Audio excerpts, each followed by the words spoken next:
जय श्री कृष्ण दोस्तों आज हम बात करेंगे भगवान विष्णु के कला रूप यानी भगवान जगन्नाथ के बारे में। कैसे रथ यात्रा से पहले 15 दिन तक बीमार हो जाते हैं भगवान जगन्नाथ, इसके पीछे की वजह क्या है।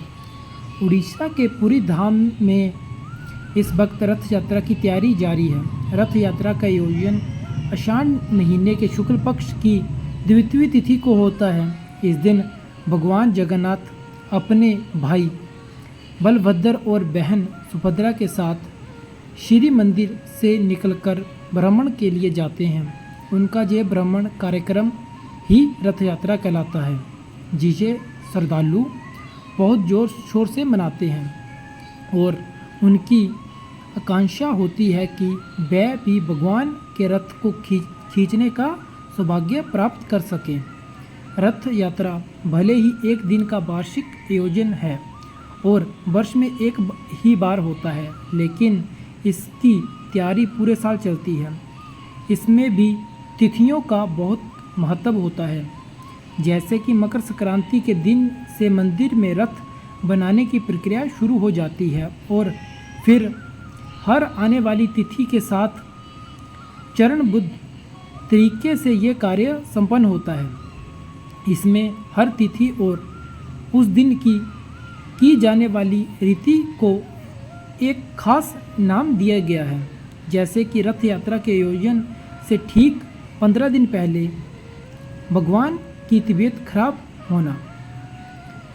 श्रेष्ठ माह की पूर्णिमा को जब गर्मी की अधिकता होती है तो उस दिन देव प्रतिमाओं को 108 घोड़े के जल से स्नान करवाया जाता है। इस स्नान के बाद तीनों देवता बीमार पड़ जाते हैं और फिर एक एकांतवास में चले जाते हैं। एकांतवास की इस प्रक्रिया को पुरी में अनासरा कहते हैं। इस 15 दिन में देव ब्रह्मों के दर्शन नहीं होते हैं। 15 दिन के बाद जब जगन्नाथ जी ठीक होते हैं तब उस दिन नैनासार उत्सव मनाया जाता है। उस दिन भगवान का फिर से श्रृंगार किया जाता है, उन्हें नए वस्त्र पहनाए जाते हैं और इसके बाद वह भ्रमण के लिए तैयार होते हैं।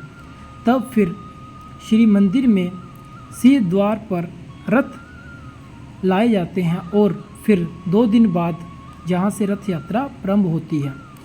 ये कुछ ऐसा है कि बीमार होने का कारण जब जगन्नाथ जी कई दिनों तक एकांत में होते हैं तो वह मन बदलने के लिए भाई बहन के साथ यात्रा पर निकलते हैं।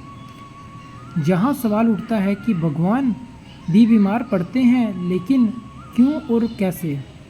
इस सवाल के पीछे की वजह एक करुण कथा है। जगन्नाथ प्रभु की महिमा में ये जनश्रुति काफ़ी प्रचलित है। बहुत पहले की बात है, उड़ीसा के पुरी क्षेत्र में एक भक्त माधव दास रहते थे। वह रोज ही भगवान की पूजा करते थे और प्रसाद में जो भी मिलता उसी से जीवन यापन करते और सादा जीवन जीते। एक बार वह बीमार पड़े, उन्हें तेज जबर यानी बुखार हो गया। वह अकेले थे तो उन्हें उनकी सेवा के लिए कोई नहीं था, फिर भी उन्होंने अपनी भक्ति को कभी कम नहीं होने दिया। लोग उन्हें सलाह देते कि वैद्य से मिले, औषधि लो, लेकिन उपचार के लिए कोई नहीं जाता था। माधवदास भी कहते हैं कि जब भगवान मेरा ख्याल रख रहे हैं तो मुझे किसी की क्या ज़रूरत। लेकिन एक दिन बीमारी से कमज़ोर माधवदास बेहोश होकर गिर पड़े। तब अपने भक्त को संकट में देखकर भगवान खुद श्री मंदिर से निकले आए और उनकी सेवा करने लगे। जगन्नाथ जी उन्हें दवा देते, हाथ पैर दबाते, नहलाते, कपड़े बदलते और अपने हाथ से भोजन कराते। माधवदास जब ठीक होने लगे तब उन्होंने पहचाना कि भगवान खुद उनकी सेवा में लगे हैं। ये देखकर माधवदास रो पड़े। उन्होंने कहा कि आप मेरी सेवा करने क्यों आए, आप मुझे तुरंत ठीक भी कर सकते थे।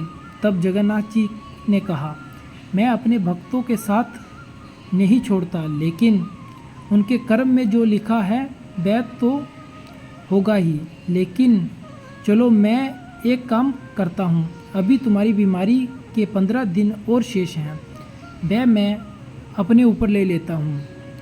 उस दिन श्रेष्ठ पूर्णिमा थी। जगन्नाथ जी ने अपने मंदिर पहुँचे और उसी दिन उन्होंने स्नान के बाद ज्वर होने लगा, यानी उन्हें बुखार आने लगा। तब से ये परंपरा पुरी में चल पड़ी। भगवान अपने इसी भक्त माधवदास की बीमारी में बीमार होते हैं और इस दौरान एकांतवास में चले जाते हैं। इसे अनसार कहते हैं कि जैसे एक बार उन्होंने अपने भक्त माधवदास की पीड़ा अपने ऊपर ली थी, उसी तरह वह हर साल अपने भक्तों की पीड़ा हर लेते हैं, लेकिन भक्ति सच्ची होनी चाहिए। इससे 15 दिन बाद जब भगवान ठीक होते हैं तब नैनासार उत्सव मनाते हैं। इसके बाद ही भगवान भ्रमण के लिए बाहर निकलते हैं। इसी भ्रमण को रथ यात्रा कहते हैं। तो जो दोस्तों, ये थी जगन्नाथ पुरी में भगवान जगन्नाथ की होने वाली रथ यात्रा के पीछे की कथा। आखिर भगवान रथ यात्रा से पीछे 15 दिन पहले क्यों बीमार हो जाते हैं और इस रथ यात्रा के पीछे का रहस्य। दोस्तों, अगर आपको हमारी ये वीडियो अच्छी लगी हो तो हमारी वीडियो को लाइक करें, चैनल को सब्सक्राइब करें और वीडियो को जैसे शेयर करें। कमेंट बॉक्स में जय श्री कृष्णा लिखना ना भूलें, क्योंकि भगवान का नाम लेने से मन शांत और घर में सुख समृद्धि आती है। तो दोस्तों,